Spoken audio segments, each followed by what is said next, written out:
guys! So today I wanted to show you how to make authentic geisha makeup and how to put the katsura, the wig. And I'm doing this together with... Sydney! Hi everyone! Yeah, thank you so much. Sure. So yeah, my name is Sydney. Some of you might have known me previously as Kimicho.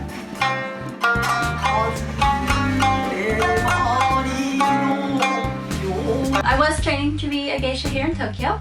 I'm not doing that anymore currently, but I wanted to do a tutorial with Angie so that you guys could see the authentic way to do geisha makeup, and I think this will be really good if anyone's interested in doing a really accurate cosplay, if anyone wants to represent geisha on stage, or even for photo shoots or anything like that, just so that we can sort of have a more authentic look of makeup, because in sort of media you see all sorts of geisha do their makeup this way, like little heart-shaped lips and all sorts of crazy stuff. So if anyone's interested in the actual factual way of doing it, what sort of products you use, that's the tutorial that we made today. Yeah, I hope you enjoy. Thank you. Thanks so much for coming. Okay, so first thing you need to do is put your hair in a ponytail.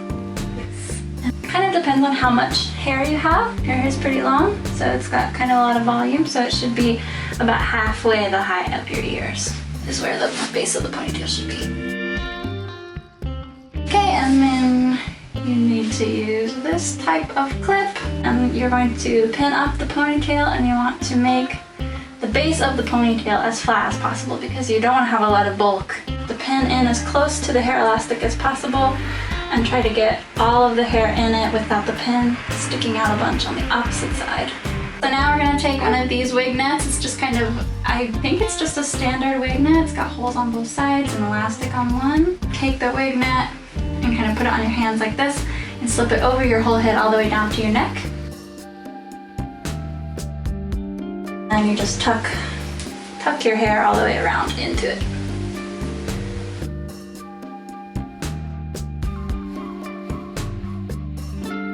And then the last part of the preparations for katsura is to use hajimaki. Maybe pull this part up as high as you can to your natural hairline. It's okay if your natural hairline's out a little bit because actually we're going to use this to secure everything into place. And you want to then tie it in the back. If you're planning to wear katsura for a long time, you don't want to tie it too tight. Otherwise it's going to maybe give you a headache, but you do want to tie it tight enough that it's not going to slip too much. And then tuck the ends in behind your ears really well, because if they fall out, you'll be able to see them. And then you are ready to start your makeup. Yay! Yay! Okay, so first is Mitsuyoshi face cake, which is kind of a, I don't want to say a pressed powder because it does have oil in the base. But it comes firmly pressed, and you dip the brush. This is a traditional Japanese makeup brush, and you dip it in the water, and then you use the brush on the face cake and kind of mix it like this. And you don't want it to be too liquid. You can see it's not dripping off the brush. It's just kind of got a paint consistency. If it's too liquid when you paint it on, it's not going to be opaque. So want you make sure you get the right consistency, and then it's probably gonna be chilly. Yeah. And then so you start painting it on. So as you can see, it's not super opaque the first time, so I usually go back for a second layer. And traditionally, depends on the district of geisha that you're talking about, but there are plenty of districts that don't paint white lines on the neck, so you can or cannot. You can do that, but you also don't have to do that if you don't want to. And the makeup traditionally goes all the way up behind the ears and even on the earlobe. And then once you get the first layer painted on, you're going to want some sort of big makeup sponge like this, and you just kind of pat to take away the excess and to smooth the texture out. It's a little bit like using a regular makeup sponge to smooth out foundation. And you can just pat, but if you want to, you can also kind of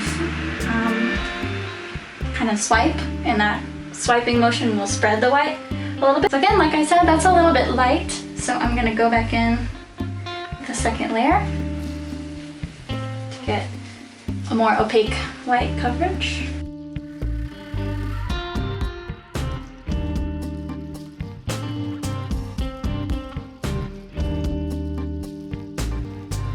And once you've applied the face cake or the sort of base, the wet layer, you want to go on top of it. So I'm going to take Shiseido's white powder, and I'm just going to use a sort of powder puff sponge.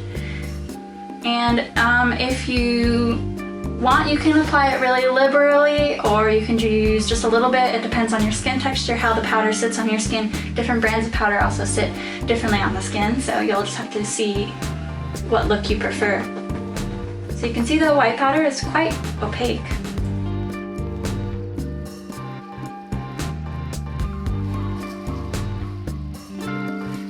That is the back. Okay, so the process for the front is the same as the back. We're going to start with the our wet base. Okay, and again, the texture is not at all liquidy or drippy. Don't want it to be drippy. Okay, I'm going to paint.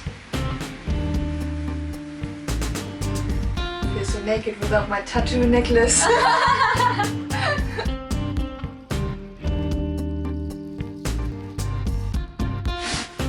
Okay, and then I'm going to go ahead and pat out the first layer with my makeup sponge. I'm going to take special care to really make sure that on the neck here, I blend together what I painted on the back and what I painted on the front really well, so there isn't a line or anything like that. I'm going to do the same on the neck, just try and kind of stretch the makeup up onto the face a little bit, and that will help to ensure that there aren't any lines.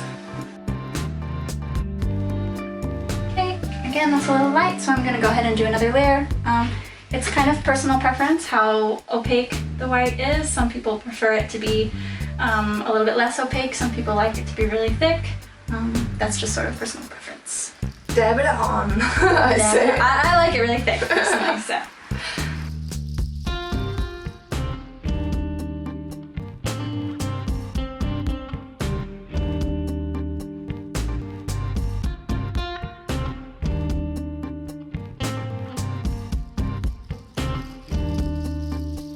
Okay,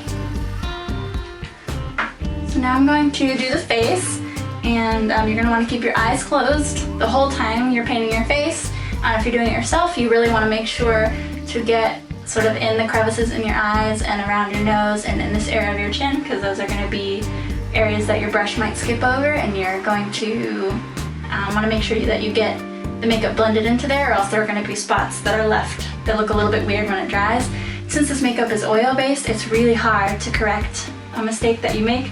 So if you dry with a big spot where you sort of missed blending the makeup, it's going to be really difficult to fix afterwards. So yeah, you want to be careful with that. Here we go.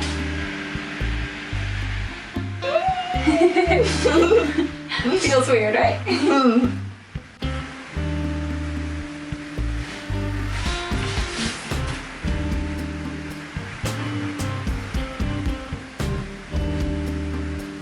Okay, and we also paint over the lips, of course. Here I'm making sure to get around the nose, and just got some deep spots in the corner of her mouth, so I'm making sure to get the makeup there. Because I smile too much. Okay, now I'm going to do your eyes, so make sure to keep them closed. That's another reason why you don't want your makeup to be too wet, because then when you paint it on your eye, it'll go into your eyes, which isn't, I don't think, dangerous, but it's really not comfortable, so you have to be careful about getting it in your eyes. Okay, so now that I have a little bit of a first layer, I'm going to take the sponge, and again I'm just going to kind of dab it and stretch it out, smooth it out. Make sure I get the ears.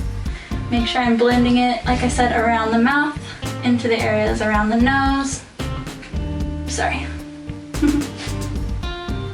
And in the eyes, especially corners of the eyes, into the eyebrows, and underneath the eyes as well.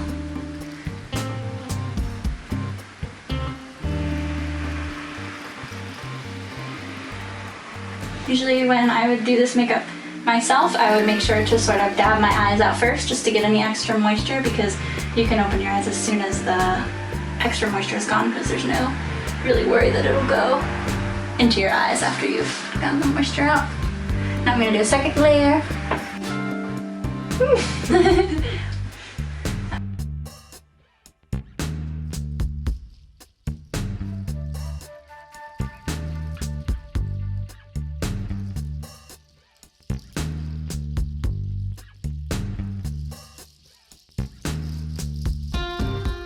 Okay, so now I'm going to apply the powder.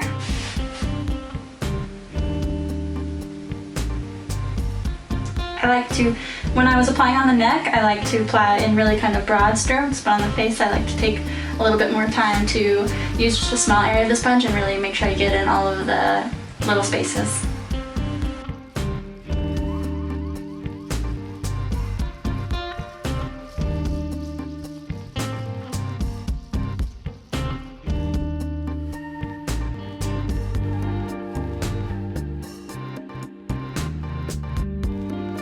Okay, and then from here we would do the detail makeup. So take a look.